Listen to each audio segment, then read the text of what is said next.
All right, guys, so now what we're going to do is make it so that we can update a contact, and we actually want to send an actual put request out to JSON placeholder and get a response, and then we want to basically run our dispatch that's going to go to our context and then update it. So this is edit contact.js, and we want to be in the on submit. Okay, so it has the same error checking stuff here, and we want to go right under all the error checking and before the clear state. So this is where we want to make our request. Now we're going to need the ID, which comes from the URL. So let's get that. We'll say we want to pull the ID out of the URL by doing this.props.match.params. Okay, that'll get us the ID. Then let's create a variable called res, and we're going to set this to, actually we're using async await, so let's make sure the on submit is async, which it is. So we should be able to say await and then use Axios, and we're going to make a put request. Okay, put request is to update. Let me just see something here. Oh, we need to actually get the data.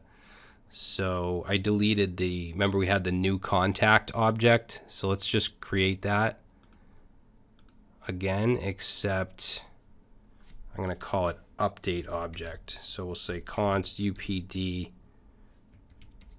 contact, or update contact, not update object. And let's just do name, email, and phone. Okay, and we're able to get that because of this right here. It's coming from the state, it's coming from the form. And instead of just doing name like that, we're just using ES6 syntax and putting it once. So we have the object we want to submit, we want to send to the server. We have the ID as well. So in the put, let's go ahead and put the URL. So I'm going to use backticks, and I'll grab the JSON placeholder URL. Okay, and we also want to say slash, and then we want to put the ID in, which comes from our URL, comes from this right here. So we need to send along the data. Let's not make that mistake again. So it takes a second parameter of the data, which is upd contact, okay, which is right here. And then once we have that, we want to dispatch. So let's dispatch, and we want to dispatch the action, which has a type, and the type this time is going to be update underscore contact. Okay, we want to send along a payload, and the payload is going to come from that response, and it's going to be the data that comes back. And then we just want to clear the state and then redirect, and we should be good. So let's save. Now we don't have this created yet in our context, the update contact, so let's do that. Let's go to context.js, go up to the top. So we have delete, we have add, but we don't have update, so let's add that. So we'll say case update. Actually, we need to put this in quotes. Update underscore contact. Okay, so we want to return our state. We want to use the spread operator here to get the initial state. And then we're going to say contacts. And the way that we're going to update this is with map. Okay, we're going to use the map function here. So let's say state.contacts, which is our array.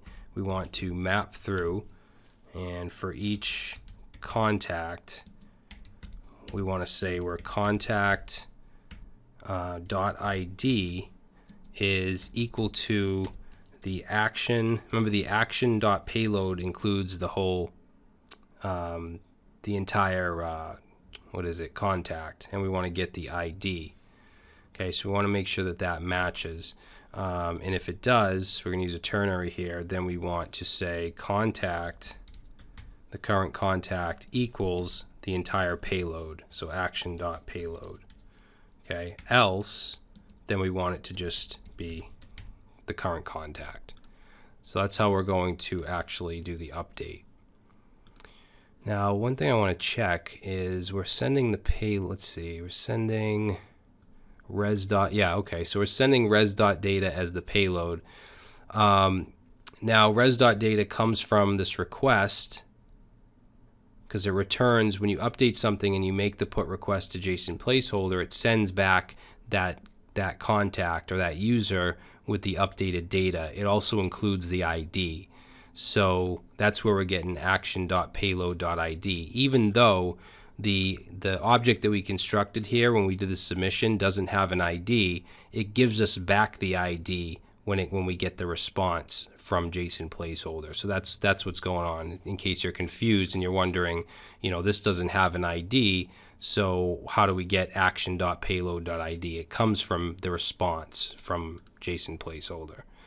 Okay, so let's go ahead and let's try this. So let's click on Leanne and let's change her to Leanne Smith, and we'll change her to Smith at whatever, and update. And there we go, Leanne Smith, and her email address is also updated. And I just want to make sure the request went through. So let's open up our Chrome tools here, go to the network tab, and let's reload. And let's just change this. We'll say Leanne Graham 1 and update. Let's look down here, and you can see. Can I make this bigger? If we look at the headers, we made a put request. We got a 200 response, which means everything is okay. And then our response, the data that we got back is the updated content along with the ID. Okay, so everything is good. Awesome. So we now have a full CRUD application, and even though it's a fake REST API, it is in fact working with a backend. All right, so that's going to be it for this version of the application using context. Hopefully you guys enjoyed this and you learned quite a bit. There's not too much out there with the context API, so I really wanted to kind of dig into it and create our provider and all that.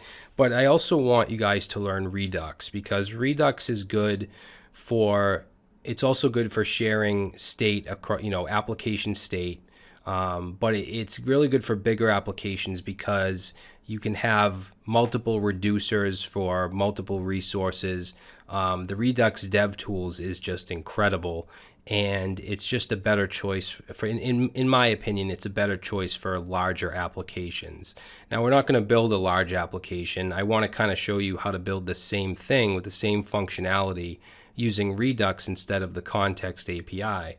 So what I'm going to do is I'm going to have an initial zip file that's going to have this application minus all the context stuff. Okay, so it's not going to be an actual functioning application. It's going to be this minus all the context stuff, and then we're going to add Redux to it so that you can learn how Redux works, how to create a store, how to create reducers, how to use Connect from the React Redux library, things like that, how to make requests and action files and all that stuff, okay? Because I want you guys to learn React, the context API, and Redux. And then in the final project, you're also going to learn about how to use Firebase and a package called React Redux Firebase.